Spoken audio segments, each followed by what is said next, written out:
중국의 핵심 광물 수출 통제와 미국의 대중국 관세 100% 인상 예고 등으로 최근 다시 격화된 미중 무역 갈등에 투자자들은 촉각을 곤두세우고 있습니다. 10월 9일 중국이 발표한 히토류 수출 통제 소식은 트럼프 대통령이 글을 올리기 26시간 전에 나온 것으로 당시에는 시장에 큰 영향이 없었지만 트럼프 대통령이 하루 뒤 100% 대중 관세를 언급하면서 시장이 급격히 반응을 했습니다.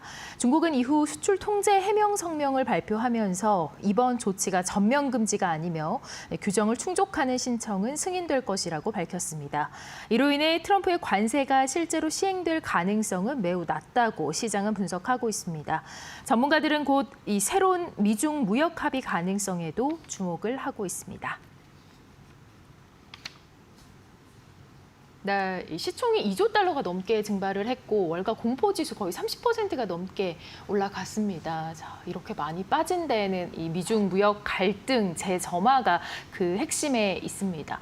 자, 우리 이 시장에서 지금 주목하고 있는 부분이 바로 이 이슈인데 미국과 중국이 지금 어떤 카드들을 내밀고 있는 걸까요? 제가 예전에 트럼프가 팟캐스트에 나와서 한 얘기 들었는데 이런 관세에 대한 얘기를 20년 전부터 했었다고 얘기를 했는데 물론 그때 대통령이 아니어서 그랬겠지만 대통령이었다면 이런 지금 히토류를 갖고 흔들 미래를 내다봤을까요? 저는 궁금한데 이 히토류라는 이 카드 자체가 정말 이렇게 강력하게 쓰일 줄을 미리 예상을 했던 미국의 관료들이나 미국의 어떤 경제 가들이나 없었을까요? 이렇게 지금 히토류라는 게 너무 강력한 카드로 떠오르다 보니까 참 이거를 막을 대안이 없는, 물론 벤스 부통령은 지금 굉장히 강경한 발언을 하고 있습니다. 저번에도 중국 촌놈들한테 당하고 있을 수 없다. 이런 발언을 하더니 이번에도 만약에 중국이 계속 그렇게 나오면 단언컨대 미국 대통령이 쓸 카드가 중국보다 훨씬 많다. 이 얘기까지 했죠. 그러니까 그게 약간 좀 성향이 다르긴 하거든요. 벤스 부통령은 트럼프처럼 타코 성향은 없는 것 같아요. 제가 보기에는. 물론 지금 부통령으로서 뭔가 모든 거를 다 드러내고 있지 않을 수도 있지만 어쨌든 간에 벤스 부통령의 발언을 봤을 때 그게 전부 다 거짓인 것은 아니다를 봤을 때 미국도 대응할 카드가 있다는 거는 사실인 것 같은데 지금 당장 드러난 것으로는 지금 아까 말씀을 하셨듯이 타코 얘기가 나오듯이 자꾸 이런 것들이 여러 번 반복이 되니까 러시아한테도 그렇고 물론 하나 틀린 거 있었습니다. 이란한테만. 이란의 핵시설 공격에 대해서 안 할 것이라는 여론이 많았는데 진짜 감행을 해버렸죠. 근데 그걸 제외하고는 러시아랑 중국에 대해서는 자꾸 종이 호랑이니 이런 발언을 하고 나서도 직접적인 어떤 제재는 들어가지 않는 이런 모습을 지금 보이고 있습니다. 그래서 이번에도 마찬가지로 지금 히토류 수출 통제에 대해서 어떤 적극적인 얘기는 안 하고 물론 11월 1일로 못 박은 게 있긴 한데 지금 할지 말지에 대해서 반신반의하고 있잖아요. 지금 여론도. 그게 이제 일련의 어떤 그 전의 과정들 때문인 것이죠. 러시아, 중국한테는 항상 큰 소리 쳤다가 뒤로 빼는 모습이 있었기 때문에 이번에도 히토류 수출 통제에서 별건 없는데 그냥 11월 1일로 100% 관세를 못 박아놓고 거기서 협상 테이블로 끌어들이려는 것뿐이다. 그래놓고 이제 트루스 소셜에 약간 또 잘 될 것이라는 또 얘기를 했기 때문에 거봐라 트럼프 또 그 얘기네 이러고 또 있거든요. 그래서 과연 11월 1일 전까지 어떤 일이 벌어질지 또 궁금한데 이 여파가 이제 우리나라를 비롯하여 반도체 장비를 만드는 업체들을 가진 나라들 네덜란드나 일본 이런 쪽에 영향을 더 많이 미치니까 지금 문제가 되는 것이죠. 미국 주식이야 솔직히 많이 올랐고 일본, 대만 지금 우리나라 연휴 기간 동안 엄청나게 폭등했습니다. 우리나라는 정말 타이밍도 정말 희한하게 이렇게 잡힌 게 금요일 하루 딱 맛보고 나서 바로 이런 일이 터져버리니까 참 그 시간이 아쉽다는 생각이 좀 들긴 합니다. 네, 굉장히 좀 속상한 마음도 있습니다. 사실 하루밖에 저희가 이제 그런 좋은 모습을 보지 못했는데 지금 또 어떻게 보면 또 금요일에 또 연차 내신 분들도 있으시니까 이번이 또 연휴 끝나고 바로 첫날일 수도 있거든요. 기분이 좀 안 좋게 또 시작이 돼서 좀 그 부분이 좀 많이 아쉬운데 지금 타임라인을 좀 보면은 트럼프 대통령이 관세 인상을 공식적으로 예고를 했고 10월 10일에 그리고 10월 11일에 수출 통제 경제 병행을 시사를 했고 또 12일에 중국이 이에 대해서 이제 공식 반발한 그런 상황입니다. 이런 상황을 비추어 봤을 때 이제 이 부분이 기술 패권 전쟁으로 이어지는 게 아니냐라는 얘기가 나옵니다. 바로 이 히토류가 첨단 장비에 들어가는 재료기 때문이 아닐까 싶은데요. 어떤 산업에 좀 영향을 미칠 것으로 예상하시나요? 지금 이게 대표적으로 F-35에도 들어가기 때문에 미국의 그 지금 최고의 전투기에 그런 부분을 가지고 흔드는 지금 상황이죠. 그리고 지금 MP 머티리얼즈가 뭐 엄청나게 급등하고 올해 한 400% 올랐을 겁니다. 근데 MP 머티리얼즈를 그렇게 키우고 정부가 지분을 인수하고 국방부가 뭐 담보를 해준다고 하더라도 지금 최소 수년에서 10년 이상은 걸려야 인프라를 그나마 갖춘다는 지금 평가가 절대적입니다.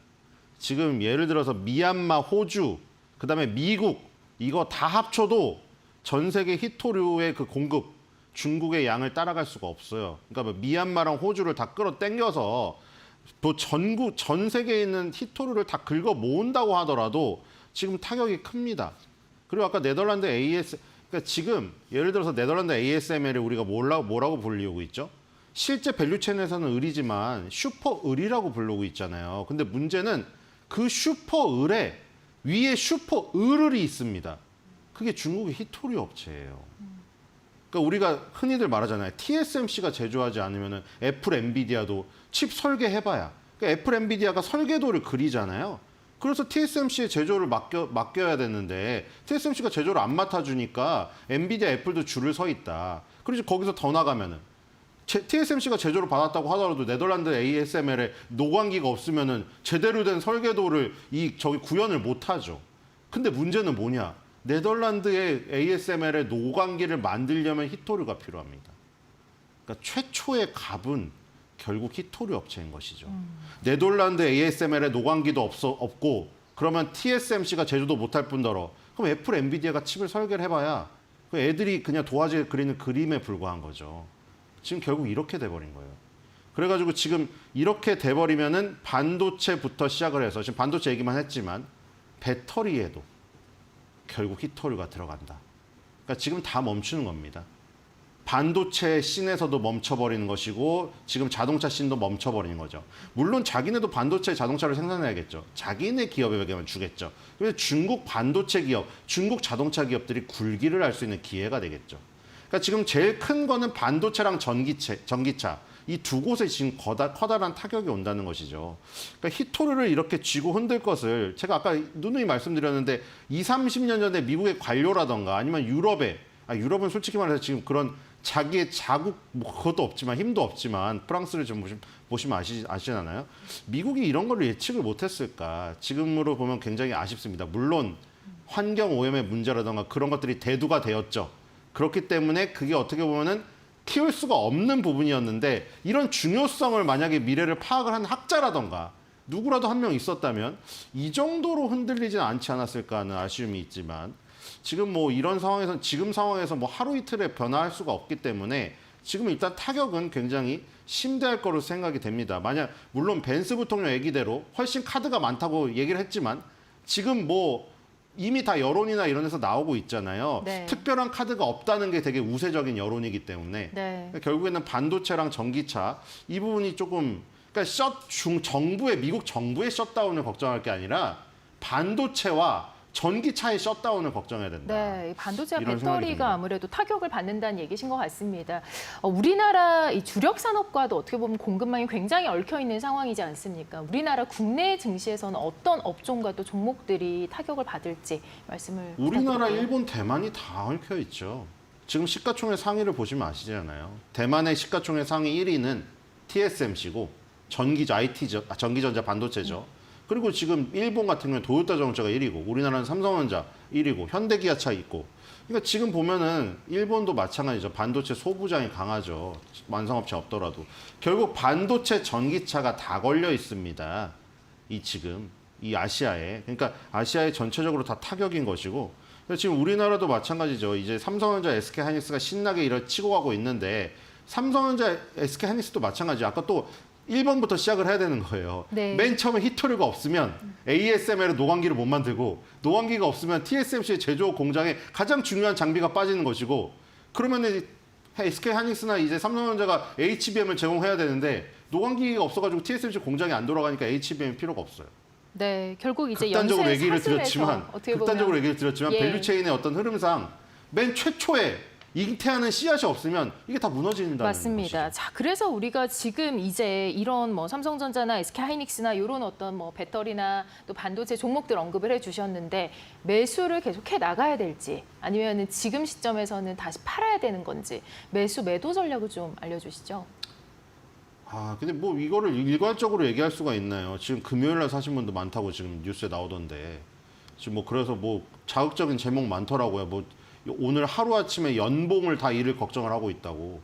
물론 기자분이 이게 자극적으로 써서 조회수를 뽑아내는 걸 수도 있는데 실제로 그런 분도 계시겠죠. 금요일 날 이제 기분 좋아가지고 올인해서 들어갔는데 지금 연봉을 하루아침에 잃을 걱정할 정도로 들어가신 분도 분명히 있겠죠. 물론 기자분이 너무 일반적으로 썼을 수도 있지만 네네. 어쨌든 간에 타이밍을 굉장히 늦게 들어가신 분은 이제 다급하실 거고. 예. 반면에 사실 SK 하이닉스 뭐 제가 뭐 그런 극단적인 얘기까지 들었지만 나오니까 전원주 씨 얘기가 나오더라고요. 네네. 5만 원에 사신 분이 네네. 지금 40만 원 갔으면 8배를 드신 건데 여기서 하루아침에 뭐 15% 급락을 하던 말던 사실 뭐 어느 정도 뭐 피해가 얼마나 있겠습니까? 근데 네. 그거는 이제 일괄적으로 얘기할 수가 없는 거죠. 모두 다 그렇게 5만 원대 산 것도 아니고 그렇죠. 10만 원, 맞아요. 20만 원대 산 분도 네. 적을 것이며 그때 나왔잖아요. 지금 네. 하락 종목이 더 많아요. 맞습니다. 개인 투자분들 갖고 있는 종목 중에 52%가 하락 예. 종목이에요.